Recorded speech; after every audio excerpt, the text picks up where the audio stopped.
You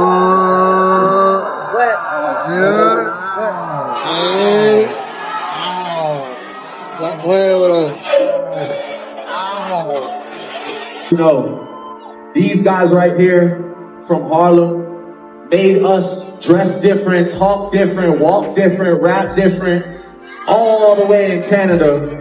So please, the pride of New York to me, make some motherfucking noise for the Dips. Drake had the same type of run, if not more phenomenal than Dre in this present era. He did. We've never seen nothing like that happen. Drake has to be in the top 5. If you're not putting Drake in the top 2 of all time, like what are we gonna do? We're gonna keep putting shade on his name? When Drake stood on that stage and declared how the guys from Harlem changed the way people dressed, talked, rapped, and moved, even all the way in Canada, it wasn't just flattery. It was loyalty in motion. Make some noise for the Dipset, he said, and just like that, the floodgates opened.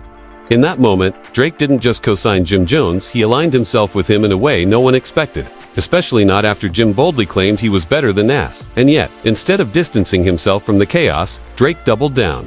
Why? Because this wasn't just rap, it was war. And Drake was choosing sides. See, what triggered it all was the quiet storm, Pusha T announcing that Nas would be featured on the upcoming Clips album for Drake. That hit different. This wasn't just a collaboration, it was betrayal.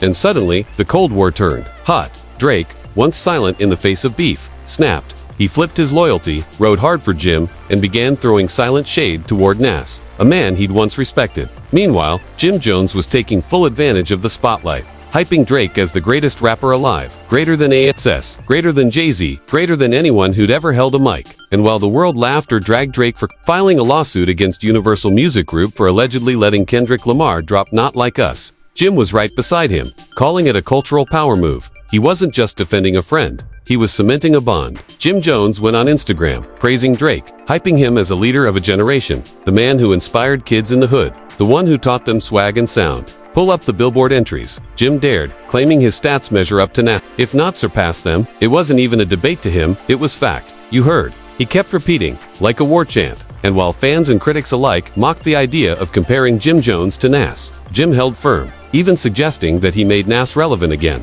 Viral, as he put it. The internet was savage in response.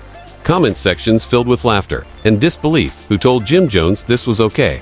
How you lose a rap battle the other guy never even responded to. And yet, Jim stayed locked in. In interviews, he called Drake his spirit animal, defended the lawsuit, and explained that this wasn't about street beef. This was billion-dollar chess. And the wildest part, Drake seemed to agree.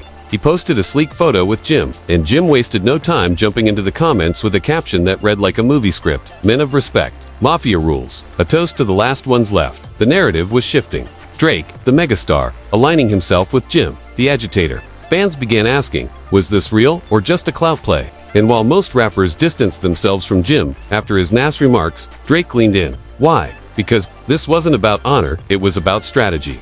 Drake saw Nas siding with Pusha T, Kendrick, and even Pharrell, all of whom had deep-rooted beef with him. So instead of staying quiet, Drake made his move public, messy, and deliberate. He picked a loud, controversial soldier in Jim Jones and stood by him as if to say, if you're rolling with my enemies, I'm empowering yours. The loyalty game was in full swing, and Drake was playing for keeps. What the world saw as desperation, he saw as dominance.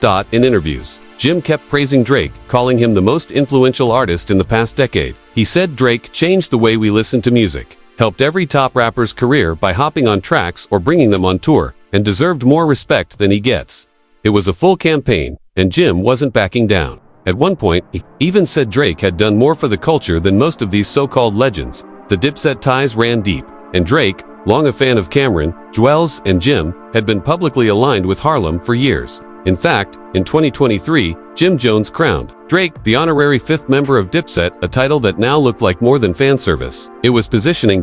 Because when Drake saw Nas team up with Pusha T on track 12 of the upcoming Clips album, reportedly titled, Let God Sort Them Out, Chandeliers, something snapped. This wasn't random, this was war. Especially with Kendrick Lamar also appearing on a track called Chains and Whips, and the whole project executive produced by Pharrell, a known ally of Pusha. It was clear, this album wasn't just about music, it was a statement, one Drake couldn't ignore. And while Nas hadn't thrown a single diss, his silence and collaboration choices spoke volumes.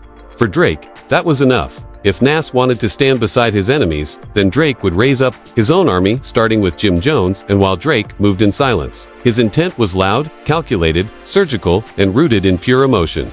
Because behind the scenes, his camp was already buzzing. Sources close to Drake said he felt deeply betrayed by Nas, a man he never disrespected, never shaded, always praised. This wasn't just disappointment, it was a rupture in his inner narrative. See, in Drake's mind, he'd always given Nas his flowers. They weren't close, but there was mutual respect, or so he thought. But now, Nas was posing next to Pusha T, locking in a long-anticipated collaboration, and doing it on an album that also featured Kendrick Lamar, the same Kendrick who just dropped a vicious takedown track in Not Like Us, sparking the biggest lyrical war of the decade. Drake, already reeling from that diss and mocked across the internet for going legal instead of lyrical, saw Nas's involvement not as innocent artistry, but as a shot, a signal, so he retaliated the only way he knows how, by flipping the narrative and flooding the timelines with his own moves. That's why Jim Jones became his weapon of choice. Not because of shared history or musical chemistry, but because Jim was loud, unfiltered, and already throwing shots at Nas. It was perfect. Drake didn't have to diss Nas himself, he could let Jim do it, then co-sign from the sidelines. Strategic warfare disguised as support. And Jim, he ran with it. In his sit-down with Angela Yee, he doubled down once again, insisting that Drake wasn't just great, he was the greatest of all time. He said Drake changed the culture, shaped the sound, gave the blueprint, and when asked why he was so invested in backing Drake, Jim said it plain: "He's my spirit animal." That quote alone sent shockwaves. Meanwhile, the internet stayed. Ruthless memes, parodies, think pieces, everyone weighed in. Some said Drake looked desperate, clinging to a weaker ally to make a bigger point. Others said he was playing chess while the rest played checkers.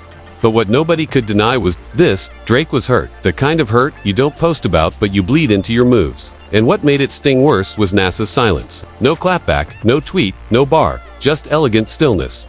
That silence became the loudest message of all.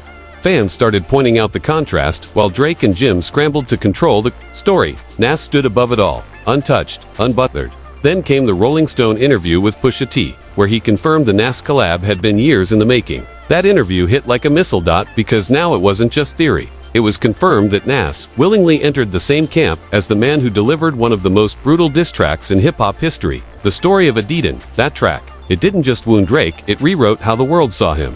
It exposed the secret son, tore down the facade, and humiliated one of rap's most polished stars. Drake never recovered. Not really. He smiled through it, gave carefully scripted answers, but the sting never left. So now, watching Nas, the so-called elder statesman, align with the one man who gave Drake his biggest L, it was war all over again. Not with bars, but with moves. Drake's retaliation wasn't lyrical, it was structural.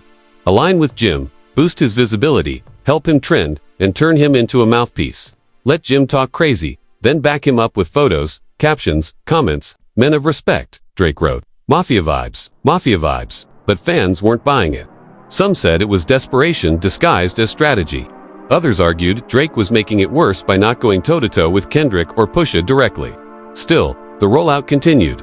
And the more Nas stayed silent, the more unhinged the other side looked. Even Jim's statements grew more extreme. He claimed he'd done more for Nas than anyone, said Nas had never been this viral before, like he was doing the man a favor by disrespecting him.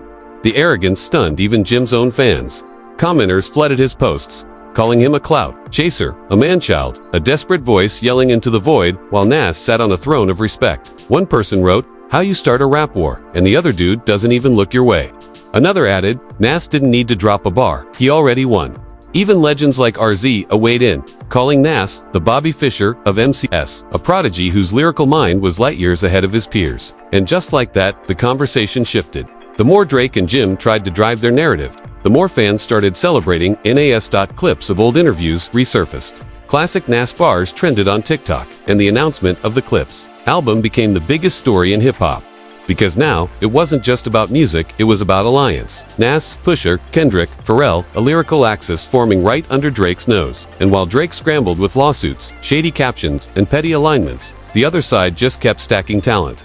And what shook people most was that, through it all, Nas kept it royal. No diss, no drama, no need to defend his crown. That silence, that was power. And now, with the Clips album looming, the stage is set for something bigger. This isn't just a rap beef anymore, it's a generational clash. Old school elegance versus new school strategy. And if this is chess, Drake's next move better be brilliant. Because right now, the board is tilting, and the streets They're watching closely, so if you thought this drama was over, think again. It's just getting started.